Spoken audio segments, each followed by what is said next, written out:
Is that okay?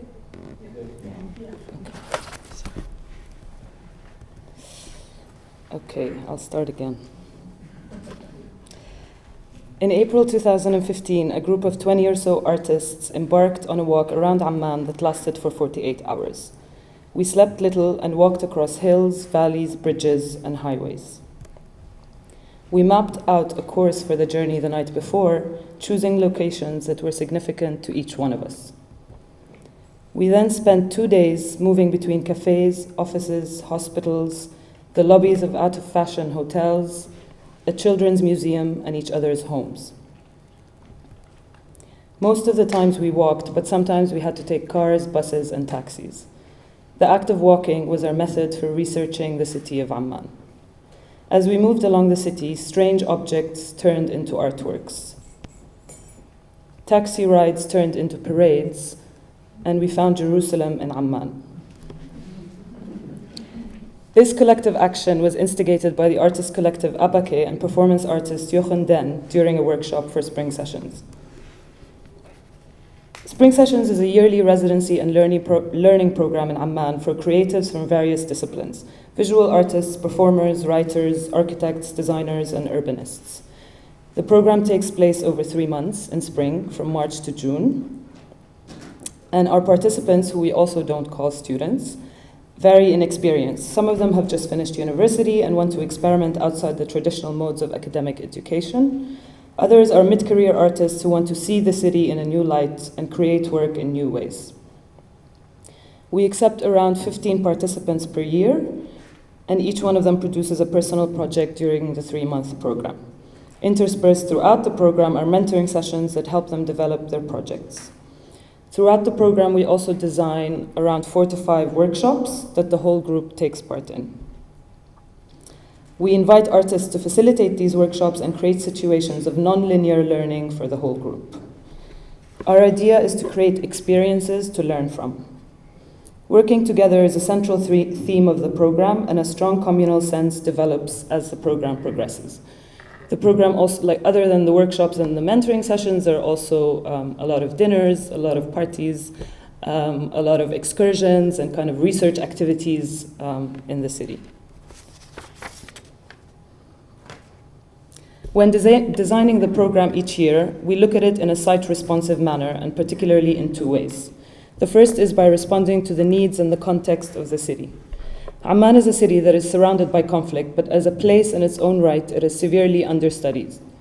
It has survived the conflicts around it so far, and it is particularly at this moment, a pre-conflict moment perhaps, a moment when the political and national narrative overshadows the personal narrative, that it is critical to study it and make work in it and encourage both personal interpretation and multiple narratives. For those of you that maybe don't know, Jordan is surrounded it's surrounded by Syria to the north, Palestine to the west, Saudi Arabia to the south, and Iraq to the east. So it's in the middle of all this mess, and it's been taking in kind of the remnants of these conflicts since it started, but it's kind of confused as to its own identity. It doesn't know if it should kind of build an identity around this history of migration. At the same time, it's trying to push itself to become this like very modern neoliberal city that is devoid of this kind of history. So I would say the city still doesn't know like who it really is or what it really is. The regional situation is overwhelming, but this is a transformational period in the way that people perceive the city, whether they are long-term inhabitants or new seekers of refuge. Because of this heavy baggage, we often try to explore the city in other imaginative ways, such as by walking for 48 hours, looking for the ordinary as inspiration. On the other hand, we also work on many projects that directly relate to our current realities. A workshop with artist Michael Rakovitz, for example, last year developed into a long-term project that collects the stories of artists displaced over the years but are now living in Amman, many of whom have shaped the city's art history, and kind of bringing these stories, turning them into an audio guide that will be compiled for the MoMA in New York. Another example is the Silent University that Ahmed is going to speak about later. We invited him last year to set up or to conduct a workshop that would hopefully set up an edition of the Silent University in Amman, which you'll hear about more later. The other way that we are site responsive, or we like to think we are, is by responding to the nature and the dynamics of the art sector and the artists in the city. The art sector is medium in size. I would say the public art sector is pretty big. The private one as well. Lots of festivals happening throughout the summer and these kind of like big spectacular events. But at the same time, there is a growing, like over the past 10 or 15 years, there's a growing kind of small independent scene with a lot of artist-led initiatives and spaces that are most of the time short-lived, but some of them have kind of lived on for 15 years or 10 years. In terms of arts education, the first problem I would say is that studying art is initially like not a very respectable thing in Jordanian society. Most artists end up becoming artists after studying architecture or design or interior design or whatever. There are only 2 academic educational programs in fine arts, and they're pretty outdated, they're underfunded, they're traditional in the way they teach, and they do not speak a kind of contemporary language that's relevant to the people in the city right now. There are no other kind of independent educational art programs. There are only sporadic workshops hosted by independent institutions, and there are no residency opportunities that are open for anyone to apply to. So there's this kind of huge gap in the sector, and I think this was one of the main reasons why Noura and I started this program, is to create a kind of platform that could fill, some of these needs. And because of the way the education sector is designed, what we end up getting as participants of spring sessions, people that are very multidisciplinary but also very multifarious in their needs. And that's why we design the workshops in ways that use different methodologies. So learning whether by practice, through mentoring, through collaboration, through observation of other people's processes, that rely on creating experiences and fueling imagination and broadening the possibilities for art.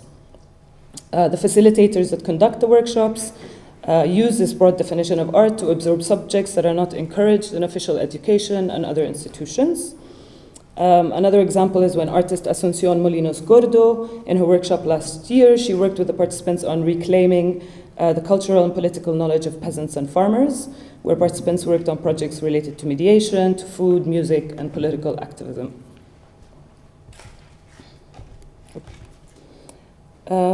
This is from a workshop that we conducted this year, where we invited designer Babak Hashimi Nazad from London to facilitate a workshop in a public space. It was the first time that we work outside of buildings, and we work in a public space which is called Culture Street, ironically enough, in Amman. It was a street designated as Culture Street by the municipality in 2002 to celebrate Amman being the capital of Arab culture. And they built a kind of gallery space there.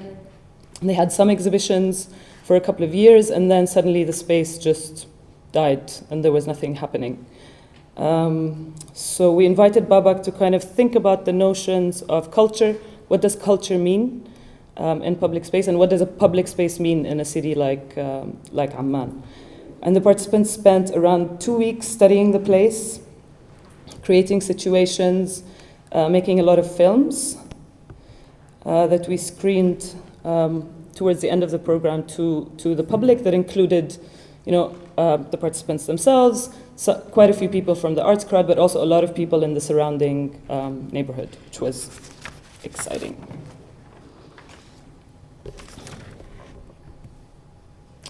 The program starts with an open call, and anyone can apply. We also do interviews to then select the participants.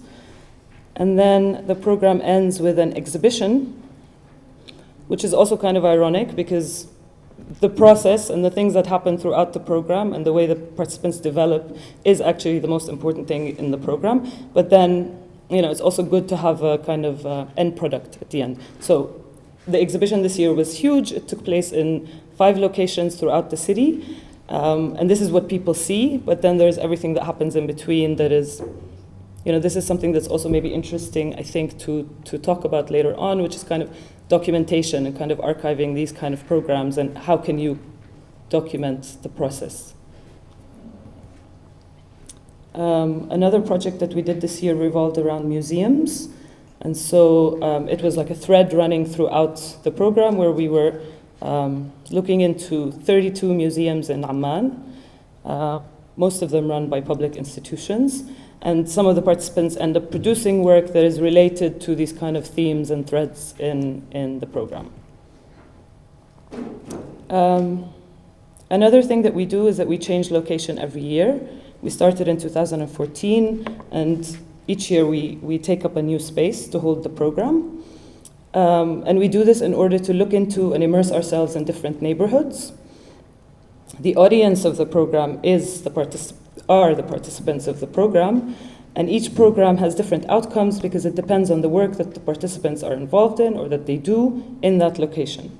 So in a way, the program becomes very flexible, it becomes very spontaneous, and there's a big chance factor in our programming. We don't know what the outcomes of the workshops are, we just kind of have a general idea with the artist at the beginning, but then everything can change towards the end.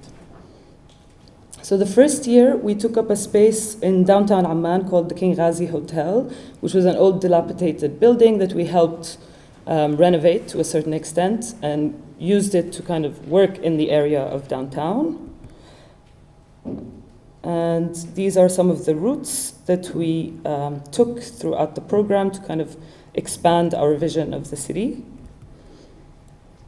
In 2015, we took over an old printmaking space that was kind of inactive for a few years, so in hope of kind of also reviving the space. And these are some of the routes where we mapped out the immediate neighborhood where we were, and this is the route for the 48-hour walk, which was pretty big. And this is another route as well. So we really moved out into the city last year. And this year, I showed you an example of the work that we did in Culture Street, but we also took over, we like to take over things, I guess, I'm using this word a lot. Makan was one of the most important small artist-led initiatives or spaces in Amman that kind of really set the tone for the independent and maybe experimental sector in the city, and they decided to close down at the end of last year. I had collaborated with them on many projects, and they're really good friends of mine, so we decided to take over their space, and now we're running spring sessions from there, but we still plan next year, for example, to also run workshops in other locations and not just keep ourselves within the confines of that space. And these little dots are where all the museums of Amman are that we are still looking into through the museums project. The final thing that I want to say is that we've been doing this for 3 years, and of course we have a lot of challenges. Many of you share these challenges. A lot of it is about funding, of course, but a lot of it is also about structure and how, I'll just get rid of this, so yeah. And how, as a small team, how we can also be sustainable in terms of the way we work and not just in terms of how much money we have. The really nice thing about spring sessions is a lot of the participants are return participants, and they take part in the program every year. And eventually they also, this year, 2 of them have become part of the working group or the team that actually runs the program, which is really nice. We've also kind of, instead of expanding the program, we've expanded geographically in the city, but we actually shrank the program in a way where we do less workshops. The program is already very, very intense, but we're kind of doing less things so we can take our time to absorb everything that happens in these 3 months. So everybody expects us to grow and invite more artists and take in more participants, but we're actually doing less and less of that. And I think I'll stop for now, and we'll discuss more things later.